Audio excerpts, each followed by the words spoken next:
Shalom, selamat pagi bagi kita semua. Puji syukur kepada Tuhan karena Tuhan masih memberikan hari yang baru bagi kita. Dalam satu hari ini, kiranya berkat Tuhan juga baru memberikan sukacita dan kesehatan di dalam kehidupan kita. Saat ini mari kita pakai waktu untuk beribadah sejenak kepada Tuhan. Kita bernyanyi dari Kidung Jemaat nomor 84 ayat 1, Ya Yesus Dikau Kurindukan.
Kita berdoa.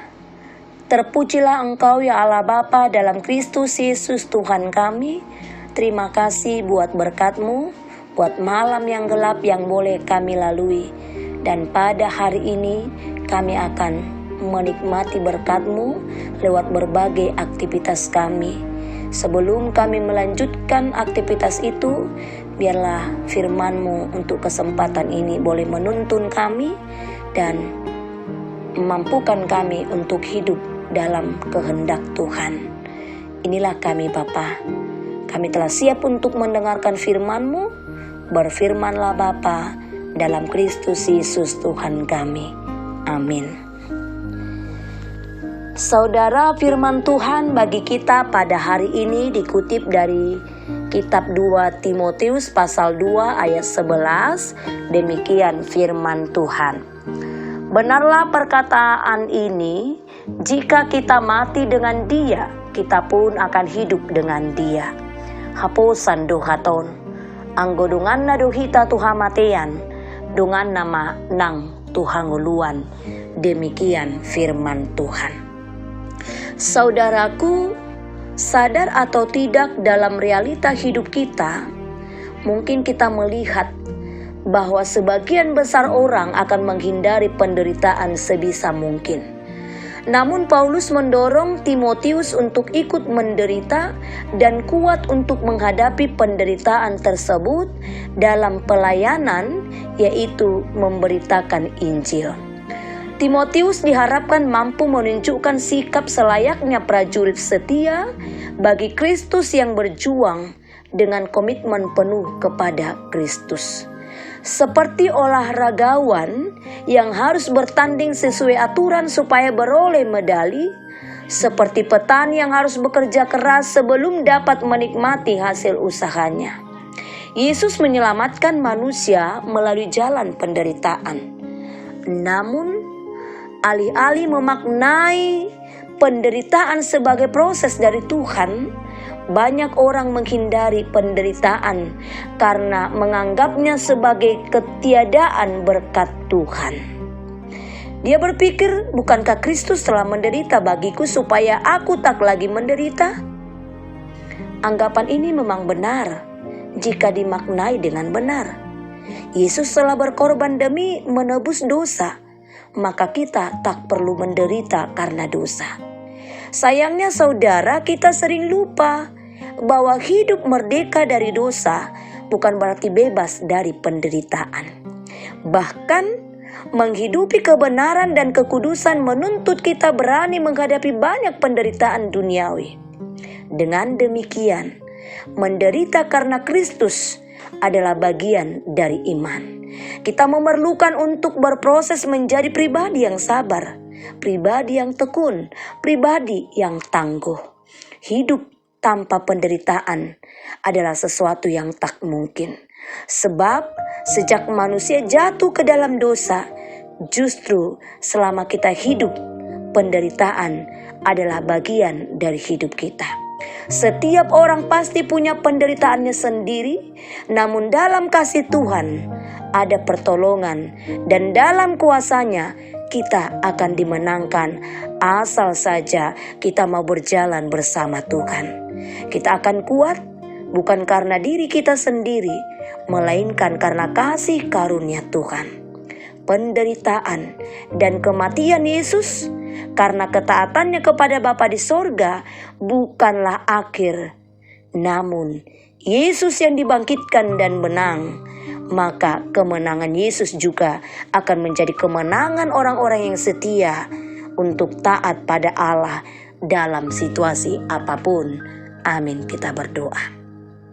Terima kasih Tuhan buat firman-Mu yang baru saja kami dengar, memberikan semangat bagi kami, terkhusus pada masa-masa sulit. Kami tetap berpengharapan, hidup kami tetap terarah kepada Tuhan, dan kemenangan yang daripada Tuhan menjadi penghiburan bagi kami, memampukan kami untuk boleh melalui masa-masa sulit dengan keterbatasan dari diri kami, namun berkat-Mu menyempurnakan sehingga kami mampu bangkit, kami mampu mengakhiri semuanya dengan sukacita yang daripada Tuhan. Inilah kami Bapa, kami serahkan hidup kami ke dalam tangan pengasihan-Mu. Berilah kami pertolongan, berilah kami pengajaran dari Roh-Mu, berilah kami penghiburan dari Roh-Mu, dan biarlah aktivitas yang boleh kami lakukan dalam satu hari ini turut di dalam kehendak-Mu. Dalam Kristus Yesus kami berdoa dan mengucap syukur. Amin. Kita bernyanyi dari Kidung Jemaat nomor 372 ayat 3. Inginkah kau ikut Tuhan?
Marilah kita bersama-sama berdoa dalam doa Bapa kami. Bapa kami yang di sorga, dikuduskanlah nama-Mu, datanglah kerajaan-Mu, jadilah kehendak-Mu di bumi seperti di sorga. Berilah kami pada hari ini makanan kami yang secukupnya, dan ampunilah kami akan kesalahan kami, seperti kami juga mengampuni orang yang bersalah kepada kami. Dan janganlah membawa kami ke dalam pencobaan, tetapi lepaskanlah kami daripada yang jahat. Karena Engkau-lah yang punya kerajaan dan kuasa dan kemuliaan sampai selama-lamanya. Amin. Anugerah dari Tuhan Yesus Kristus, kasih dari Allah Bapa, dan persekutuan Roh Kudus kiranya menyertai kita sekalian. Amin.